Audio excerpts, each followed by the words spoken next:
Moisture content product का पकड़ लो या फिर कोई ग्रेन का पकड़ लो, अगर वो क्रिटिकल पॉइंट के ऊपर चला जाता है तो इस कंडीशन में क्या होगी, उसमें की जो मेटाबॉलिक रिएक्शन है वो शुरू हो जाएंगी और इसकी वजह से जो ग्रेन है या फिर जो प्रोडक्ट है वो हमारा क्या हो जाएगा, डिटोरिएट हो जाएगा, खराब हो जाएगा, स्पॉइल हो जाएगा और इसकी वजह से जो ब्रेन की वायबिलिटी है वो कम हो जाती है।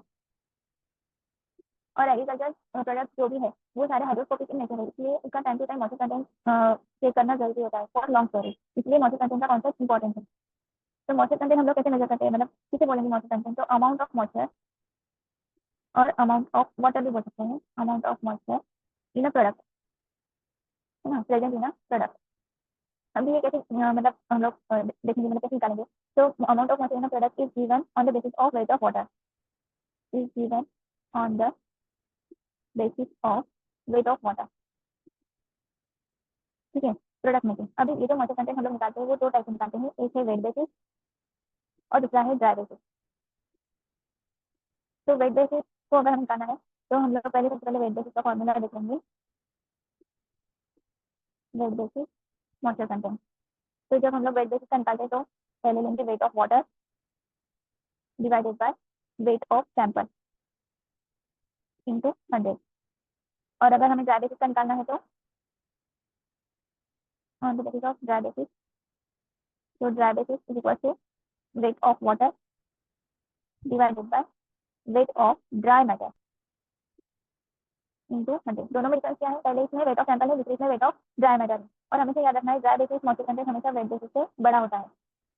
तो अगर समझो हमें ड्राई बेसिस को वेट बेसिस में कन्वर्ट करना है तो ड्राई बेसिस ड्राई बेसिस को वेट बेसिस में कन्वर्ट करना है तो वेट बेसिस इक्वल टू क्या आ जाएगा, moisture content on dry basis divided by 1 plus moisture content on dry basis into 100। और अगर हमें वेट बेसिस को ड्राई बेसिस में कन्वर्ट करना है तो ड्राई बेसिस मॉइस्चर कंटेंट आ जाएगा, moisture content on wet basis divided by 1 minus moisture content on wet basis into 100। तो अभी इसको याद रखने के लिए एक हम लोग फिक्स बनाते हैं, तो जैसे कि ये हो जाएगा प्लस और ये हो जाएगा माइनस, वेट बेसिस में हमेशा डिनोमिनेटर में प्लस रहेगा और ड्राई बेसिस में डिनोमिनेटर में हमेशा माइनस रहेगा।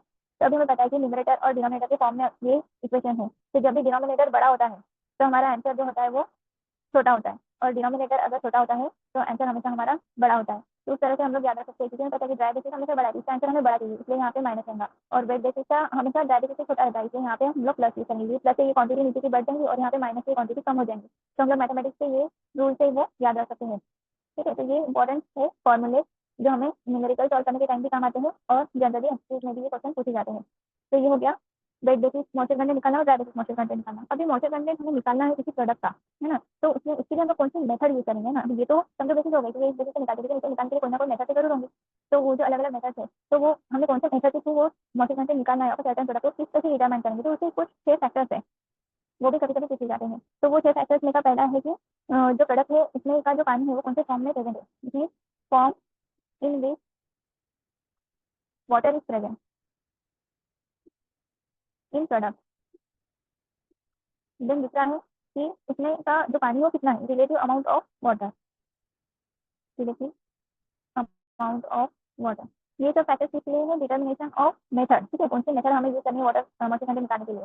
देन तीसरा फैक्टर है कि हमें कितने जल्दी डिटरमाइन करना है, rapidity of determination, rapidity of determination. Then third है कि आपको कितना एक्यूरेट होना, accuracy of method. Then next point आता है हमारा कि प्रोडक्ट का नेचर क्या है, whether it is liquid, whether it is solid, whether it is in powder form. तो प्रोडक्ट नेचर,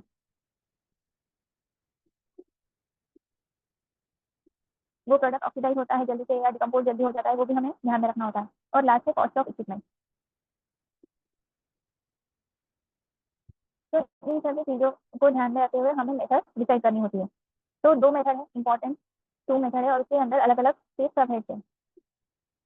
सबसे पहली मेथड है तो डायरेक्ट मेथड और दूसरी है इनडायरेक्ट।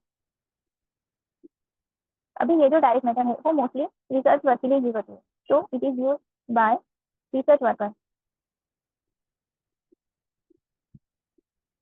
और ये वैल्यू जो निकालते हैं वही वैल्यू हम लोग इनडायरेक्ट मेथड से जो हम लोग निकालते हैं, जो इंस्ट्रूमेंट यूज करते हैं उसको कैलिब्रेट करने के लिए यूज करते हैं। तो वैल्यू यूज टू कैलिब्रेट, ठीक है। और जो भी इनडायरेक्ट मेथड में हम लोग इंस्ट्रूमेंट यूज करते हैं तो वो उसको कैलिब्रेट करने के लिए हम लोग ये डायरेक्ट मेथड की वैल्यू यूज करते हैं। और एक इसका एक बड़ा ड्रॉबैक है जो है टाइम कंज्यूमिंग, वो ज़्यादा टाइम कंज्यूमिंग है। अगर इनडायरेक्ट मेथड की बात करें हम लोग तो ये फास्ट है एज कम्पेयर टू डायरेक्ट, और ये इलेक्ट्रिकल प्रॉपर्टीज यूज करते हैं ब्रेन से, इलेक्ट्रिकल प्रॉपर्टीज का यूज करते हैं इसीलिए मॉइस्चर कंटेंट डिटर्मिनेशन के लिए। अभी ये जो डिटर्मिनेशन ऑफ मॉइस्चर कंटेंट है वो एक एम्पिरिकल मेथड है, तो ये भी हमेशा पूछा जाता है मोस्टली एग्जाम में, डिटर्मिनेशन ऑफ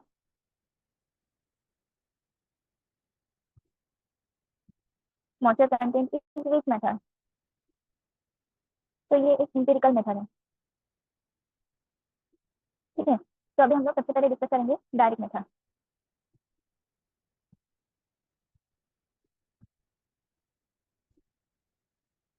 ठीक है, तो इसमें पहले आ जाता है एयर ओवन मेथड। अभी ये हम लोग कब यूज करेंगे, जब प्रोडक्ट का मॉइस्चर कंटेंट होता है अप टू 13%। ठीक है, तो अभी इसमें दो टाइप आता है, एक ग्राउंड सैंपल मतलब पाउडर फॉर्म, और एक ग्रेनुलर सैंपल आता है। तो ग्राउंड सैंपल हमें लेना है कितना, 2 to 3 ग्राम लेना है, ये वैल्यू हमें ध्यान रखने हैं। फिर बाद में हम उसको रखेंगे एयर ओवन में, प्री हीटेड एयर ओवन होता है ये, और इसका टेम्परेचर होता है 130 डिग्री सेल्सियस, और कितने देर तक रखना है हमें, 1 to 2 आवर्स तक रखना है। ये किसके लिए है, ग्राउंड सैंपल, इसको हम लोग पाउडर भी बोल सकते हैं। ठीक है, अगर ये अनग्राउंड सैंपल है या ग्रेनुलर मटेरियल है। ठीक है,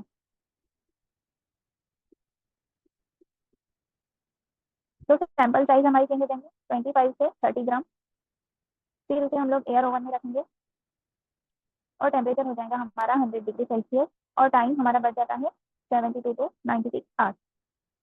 तो ये दो जो है वो हमें कंपेरेटिवली याद रखने होते हैं, यहाँ पे 2 to 3 ग्राम है, यहाँ पे 25 से 30 ग्राम है, यहाँ पे 130 डिग्री सेल्सियस है, यहाँ पे 100 डिग्री सेल्सियस है, ये 1 to 2 आवर है, और ये 72 to 96 आवर है, और मॉइस्चर कंटेंट तो 13%। ठीक है, तो ये हो गई हमारी पहली मेथड, एयर ओवन मेथड। अभी हम लोग नेक्स्ट मेथड है डायरेक्ट मेथड है vacuum oven method. Vacuum oven method, तो इसमें अगर इसमें भी ग्राउंड सैंपल अगर है मतलब पाउडर फॉर्म में, तो वो सैंपल हम लोग ले लेंगे 2 to 3 ग्राम, क्वांटिटी सेम है जो एयर ओवन में थी। फिर हम इसे वैक्यूम में रखेंगे, तो वैक्यूम कितना देना है हमें, 25 mm, ये हमेशा पूछा जाता है, 25 mm, और टेम्परेचर होगा उसका 100 डिग्री सेल्सियस, और टाइम हम लेंगे 72 to 96 आवर्स। तो देखो यहाँ पे ग्राउंड सैंपल है, और हम इसे वैक्यूम में रख रहे हैं, टेम्परेचर उसको 100 दिया है, और टाइम भी ज़्यादा है, 72 to 96 आवर्स है। ठीक है, तो इस तरह से वैक्यूम ओवन मेथड है। अभी ये जो डायरेक्ट मेथड है इसके लिए कौन कौन से इक्विपमेंट यूज होते हैं, तो जैसे कि सबसे पहले तो डिशेज जिसमें हम लोग सैंपल रखते हैं उसको हम बोलते हैं मॉइस्चर डिशेज। किससे बनी होती है, heavy gauge aluminium sheet metal. फिर डेसिकेटर यूज होता है, जब हम लोग सैंपल बाहर निकालते हैं ओवन में से, तब हम उसे डायरेक्ट डेसिकेटर में रख देते हैं। देन हम ओवन यूज करते हैं, ओवन कौन से टाइप का होता है, जो एयर ओवन होता है वो कन्वेक्टिव ड्राई टाइप होता है। Then balance to check the weight, कि कितना वेट कम हुआ है, पहले इनिशियल वेट लेंगे, फिर फाइनल वेट लेंगे, उसमें से वाटर रिमूव निकालेंगे, और उसका जो प्रिसीजन होता है वो 0.01 ग्राम का होना चाहिए। तो ये हो गया हमारा फर्स्ट जो एयर ओवन मेथड है और वैक्यूम ओवन मेथड है। ठीक है, डायरेक्ट मेथड में ये दो मेथड हमने देखी। अब तीसरी मेथड जो है वो है brown dual distillation method. Brown dual fractional distillation method, ये फ्रैक्शनल डिस्टिलेशन मेथड है और ऑफिशियल मेथड है, this official method for moisture content determination. अब इसमें क्या होता है, हम लोग 100 ग्राम सैंपल लेंगे ग्रेन का, होल ग्रेन। फिर उसमें हम लोग मिलाएंगे 150 ml ऑफ मिनरल ऑयल। फिर ये दोनों को मिक्स करने के बाद में उसको हम लोग डालेंगे फ्लास्क में। फ्लास्क में डालने के बाद में वो जो सैंपल है उसको हम करेंगे बॉईल, और उसका टेम्परेचर होगा 200 डिग्री सेल्सियस, और कितने मिनट तक करना है हमें, 26 मिनट तक करना है, उसे बॉईल करना है। फिर ये बॉईल हो जाने के बाद में उसमें का जो मॉइस्चर है वो इवापोरेट होगा।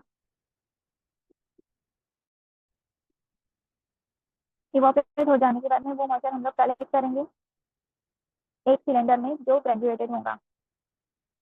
फिर उसमें जो वाटर कलेक्ट होगा है ना, the millimetre of water collected in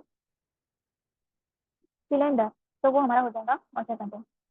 अभी ये जो पूरी प्रोसेस है इसमें जो मॉइस्चर कंटेंट आपका मिलेगा वो मिलेगा आपको वेट बेसिस से मिल जाएगा, और टोटल टाइम लगता है 30 मिनट। ये पूरी प्रोसेस को करने के लिए हमें पूरा 30 मिनट लगता है, यहाँ पे 26 मिनट है, इसे कंफ्यूजन नहीं होना है। बॉइलिंग हम लोग 26 मिनट का करते हैं, लेकिन ये पूरी प्रोसेस कैरी आउट करने के लिए हमें 30 मिनट लगता है। अगर समझो सैंपल हमारे पास बहुत ज़्यादा बल्क में है तो उसमें 1 to 1.5% का वेरिएशन आ सकता है मॉइस्चर कंटेंट डिटर्मिनेशन में। तो ये कुछ इंपॉर्टेंट पॉइंट्स है ग्राउंड जेल डिस्क्रिप्शन मेथड में। इसमें हम लोग को ध्यान में रखना है मिनरल ऑयल का क्वांटिटी दैट इज 150 ml। फिर हम लोग उसे 200 डिग्री सेल्सियस तक बॉईल करते हैं 26 मिनट तक के। पूरे प्रोसीजर को 30 मिनट लगता है और अगर बल्क में रहा तो 1 to 1.5% का वेरिएशन इसमें आ सकता है। अभी डायरेक्ट मेथड में ही फोर्थ मेथड हमारी है इंफ्रारेड मेथड। इसमें हम लोग इंफ्रारेड लैम्प का यूज करते हैं। ठीक है, तो इसमें का हमारा वर्किंग जो इंस्ट्रूमेंट है वो है infrared heating lamp.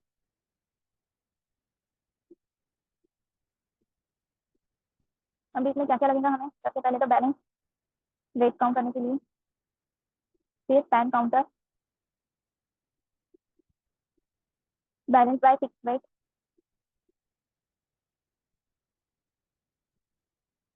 And variable length of weighing chain.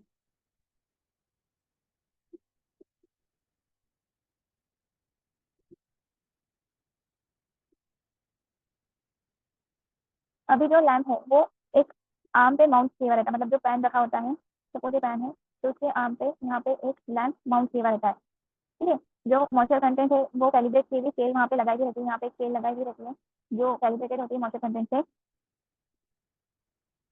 और अगर समझिए बैलेंस जीरो जीरो पे अगर रहता है बिफोर एक्सपेरिमेंट स्टार्ट करने के वक्त, तो जब ये जो डिस्प्लेसमेंट बताएगा, ठीक है, तो इसका जो डिस्प्लेसमेंट है वो डायरेक्टली यहाँ पे हम लोग मॉइस्चर कंटेंट इसको काउंट कर सकते हैं। मतलब with the help of infrared heating वो जो मॉइस्चर है प्रोडक्ट का मॉइस्चर है वो इवापोरेट हो जाएगा। इवापोरेट हो जाने की वजह से वेट में फ्लक्चुएशन होगा, कम होगा, तो वो पैन अभी ये स्केल के ऊपर सपोज इनिशियल यहाँ पे तो कुछ ना कुछ डिस्प्लेसमेंट होंगे, यहाँ पे जब वो आएगा तब उसका हम लोग मॉइस्चर कंटेंट काउंट कर सकते हैं। इस तरह से ये हो गई हमारी 4 डायरेक्ट मेथड। तो अभी जब हम लोग एयर ओवन ड्राइंग करते हैं तो इसके लिए कुछ टेम्परेचर और टाइमिंग जो है वो अलग अलग रेंज के लिए अलग अलग होता है। तो हमें वो याद कैसे रखना है, सबसे पहले तो सनफ्लावर, फिर आ जाएगा हमारा safflower, then mustard, then sorghum, बाद में सॉर्गम आएगा, देन विट, देन बार्ली, बाद में मेज and been, maize and been. ठीक है, अभी मैंने अभी बुक में आपको अलग सीक्वेंस से दिया होगा, जैसे विट, सॉर्गम, मेज, मस्टर्ड, सनफ्लावर, सैफ्लावर, बार्ली। बस मैंने ये रिसर्च करने के हिसाब से आपको ये सीक्वेंस बताई है। अभी सबसे पहले हम लोग अगर टाइम देखेंगे कि कितना टाइम हमें उसे ओवन में रखना होता है, तो इसको 1 आवर, ठीक है, ये सारे आवर्स में है, तो 1, 3, 4, 18, 19, देन 20 और ये दोनों के लिए है 72। ठीक है, तो ये हो जाएगा हमारा टाइम। और बाद में यहाँ पे रहेगा टेम्परेचर। तो इसका जो टेम्परेचर है तो हमें सनफ्लावर से लेके तो हीट तक के हमें कोई प्रॉब्लम नहीं है। ठीक है, तो सनफ्लावर से लेके हमारा हीट तक के टेम्परेचर आ जाता है 130 डिग्री सेल्सियस। ठीक है, तो 130, 130, 130, 130, 130। अभी इसमें हमें मेज की एक ऐड करना है, तो मेज का भी 130 होता है, तो यहाँ पे हम लोग मेज जो है वो 130 होता है। ठीक है, बाद में ये दो जो बच गए बार्ली और बीन, इसको होता है टेम्परेचर 103 और 106। ठीक है, तो इतना हमें याद रखना है। तो जैसे कि अभी सनफ्लावर, सन का नंबर होता है 1 में, हमें सबको पता है, तो 1 से स्टार्ट हो गया सनफ्लावर का 1, फिर सैफ्लावर 3, एस एस आ जाएगा, बाद में mustard 4, then sorghum 18, wheat 19, barley 20, maize been 72। तो मेज का टेम्परेचर सिर्फ 130 याद रखना है हमें, सनफ्लावर से व्हीट तक के 130 है, और बाद में बार्ली और बीन 103, 103। इस तरह से आप याद रख सकते हो कि सनफ्लावर का 1, सैफ्लावर का 3, मस्टर्ड का 4, सॉर्गम का 8, व्हीट का 19 और बार्ली फिर 18, 19, 20 एक लाइन से है, और फिर 72, 1, 3, 4, 18, 19, 20, 72। और ये टेम्परेचर 130 बीच तक के, नीचे के जो 3 है उसमें से 2 हमारे 103, 103 है, और मेज 130 डिग्री सेल्सियस। इस तरह से आप चार्ट याद रख सकते हो। सनफ्लावर सबसे ऊपर होता है क्योंकि उसमें सन है, सन का नंबर होता है 1, सनफ्लावर 2 नंबर पे आ जाएगा, 3 नंबर पे आ जाएगा हमारा mustard, then sorghum, wheat, barley और बीन, मेज एंड बीन। इस तरह से आप इसे याद कर सकते हैं, या फिर आप दूसरी टेक्निक से भी याद कर सकते हैं। ठीक है, तो ये हो गया हमारा डायरेक्ट मेथड। अभी नेक्स्ट जो आता है हमारा वो है इनडायरेक्ट मेथड। तो इनडायरेक्ट मेथड में हमने देखा था कि इलेक्ट्रिकल प्रॉपर्टीज जो होती है वो यूज की जाती है और फिर कंटेंट डिटर्मिनेशन के लिए, मतलब बेस की जो इलेक्ट्रिकल प्रॉपर्टीज होती है वो। तो इनडायरेक्ट मेथड, तो इनडायरेक्ट मेथड में सबसे पहला जो है वो है electric resistance method. Resistance method, अभी इसमें हम लोग कौन सी प्रॉपर्टी यूज करते हैं, जैसे इलेक्ट्रिकल कंडक्टिविटी यूज करेंगे या फिर रेजिस्टेंस यूज करेंगे। तो इसमें जो प्रॉपर्टी यूज होती है वो है इलेक्ट्रिकल कंडक्टिविटी और resistance. Depend on moisture content, ठीक है, ये मॉइस्चर कंटेंट के ऊपर डिपेंड किया कौन सी प्रॉपर्टी यूज करना है। यहाँ पे हम लोग यूनिवर्सल मॉइस्चर मीटर यूज करते हैं, यूनिवर्सल मॉइस्चर मीटर। और ये क्या मेजर करता है, रेजिस्टेंस मेजर करता है ग्रेन का। एच गिवन कॉम्पैक्शन, ये इंपॉर्टेंट है, एच गिवन कॉम्पैक्शन। जो इलेक्ट्रिकल रेजिस्टेंस है अभी वो कितना आएगा वो किस पे डिपेंड है, तो जो आपका रेजिस्टेंस है वो डिपेंड होता है इम्प्योरिटीज पे कि वो कितना प्योरिटी इंडेक्स है वो ग्रेन का, उससे उतना एक्यूरेट आपको रीडिंग मिलेगा। अगर इम्प्योरिटी ज़्यादा रहेंगी तो रेजिस्टेंस ज़्यादा होगा, आपको रीडिंग गलत आएंगी। तो इम्प्योरिटीज फिर टेम्परेचर पे भी डिपेंड है सैंपल का। तो ये दो फैक्टर्स है जिससे आपको इनएक्यूरेसी सेट करनी पड़ सकती है। जो कैलिब्रेशन है मॉइस्चर मीटर का वो किसके ऊपर मतलब ऑन द बेसिस ऑफ किसके किया जाता है calibration. Calibration is done on the basis of first तो ग्रेन और या सीड का टाइप, ग्रेन और सीड टाइप। देन उसको कितना कॉम्पैक्शन है, degree of compaction, degree of compaction, then उसका टेम्परेचर। ये तीन फैक्टर्स। तो जनरली यूनिवर्सल मॉइस्चर मीटर जो है वो फेयरली एक्यूरेट रीडिंग देता है और जो रीडिंग होती है वो वेट बेसिस में होती है, ठीक है, ये भी ध्यान में रखना है। ग्राउंड रेजिस्टेंस मेथड की जो वैल्यू है हमारी वेट बेसिस में आई थी और इलेक्ट्रिकल रेजिस्टेंस मेथड की भी जो वैल्यू है वो आपको वेट बेसिस में आएंगी। सेकंड है dielectric method, dielectric method. तो ये जो है वो डाई इलेक्ट्रिक कांस्टेंट मेजर करता है ग्रेन का। यहाँ पे कौन सी प्रॉपर्टी यूज हो जाएंगी, dielectric constant of grain. पहले तो ग्रेन को पूरे चैम्बर में फिल किया जाता है, grain is fill in chamber. बाद में जो चैम्बर का साइड होता है उसको दो प्लेट रहते हैं। तो the side of chamber is form, मतलब वो जो चैम्बर की साइड है वही दो प्लेट होती है। Side of chamber is form by plate of condenser. और उन दोनों के बीच में, वो दो प्लेट के बीच में हाई फ्रीक्वेंसी करंट पास किया जाता है, high frequency current is pass. तो ये जब हम लोग ये सब प्रोसेस करते हैं तो क्या मेजर करता है वो, उसका कैपेसिटेंस मेजर करता है, ठीक है, वो सैंपल का कैपेसिटेंस मेजर करता है। अभी कैपेसिटेंस जो है वो मतलब कैसे वैरी होगा, मतलब उसकी रीडिंग कैसे वैरी होगी कैपेसिटेंस की। तो सबसे पहले तो उसमें कितना वाटर प्रेजेंट है, ठीक है, देन डिग्री ऑफ कॉम्पैक्शन जो हमने पहले भी देखा था, और ड्रेन टेम्परेचर, ठीक है। और ये जो सारी इलेक्ट्रिकल प्रॉपर्टीज है वो क्या है, टेम्परेचर डिपेंडेंट है, ये भी एक इंपॉर्टेंट पॉइंट है। इलेक्ट्रिकल प्रॉपर्टीज ऑफ ग्रेन ये जो होती है वो टेम्परेचर डिपेंडेंट होती है। तो मेजरमेंट ऑफ ब्रेन टेम्परेचर जो है वो हमें निकालना बहुत हार्ड हो जाएगा कि आप ब्रेन को थोड़ी ना थर्मामीटर लगा के आप उसका टेम्परेचर मेजर करते हैं। तो मेजरमेंट के लिए फिर हम लोग एम्बिएंट टेम्परेचर कंसिडर करते हैं, एम्बिएंट एयर टेम्परेचर को कंसिडर किया जाता है, ठीक है। एम्बिएंट एयर टेम्परेचर का यूज करके फिर हम लोग मॉइस्चर कंटेंट है वो डिटरमाइन करते हैं। तो ये दो मेथड हो गए, किसके मेथड है हमारी केमिकल मेथड। थर्ड मेथड है केमिकल मेथड जो कि इनडायरेक्ट मेथड है। इसमें जो वाटर है वो स्ट्रॉन्ग डेसिकेंट का यूज करके रिमूव किया जाता है। तो वो डेसिकेंट कौन सा है, CaCl2। और ये जो होता है मतलब removal of moisture, removal of water या मॉइस्चर बोलो, तो वो वेपर प्रेशर ग्रेडियंट से होता है, bye vapour pressure gradient, vapour pressure gradient. Moisture जो है वो ड्राई ग्रेन से ड्राइंग एजेंट जो CaCl जो वहाँ पे मूव होगा, मतलब जो ग्रेन का मॉइस्चर है, grain moisture will move to drying agent. अब यहाँ पे क्या होगा, वेपर प्रेशर ऑफ ग्रेन ज्यादा होगा और वेपर प्रेशर ऑफ डिस्टेंस कम होगा, तभी वो मॉइस्चर मूवमेंट होंगी।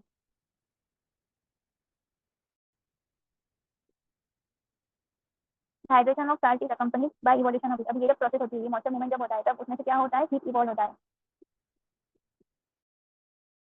और ये हमें मॉइस्चर को और निकालने के लिए, डीएनए से मॉइस्चर निकालने के लिए मदद करता है। तो इसका फॉर्मूला हम लोग देख लेंगे, कैल्शियम क्लोराइड। अभी वो हीटेड रेडनेस हो जाएगा, वो react with super heated steam. यहाँ पे हीट प्रोवाइड की गई है तो हमें मिलता है HCl प्लस CaOH बाय 2।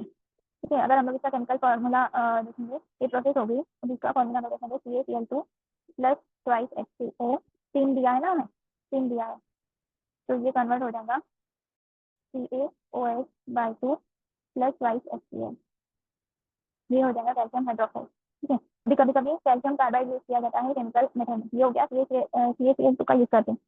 अभी दूसरा जो केमिकल है वो CaC2, इसमें प्लस H2O करेंगे तो CaOH/2 plus C2H2, acetylene gas release होता है। तो जितना एसिटिलीन गैस रिमूव होता है तो उसका जो वॉल्यूम रहेगा एसिटिलीन गैस का वो आपका हो जाएगा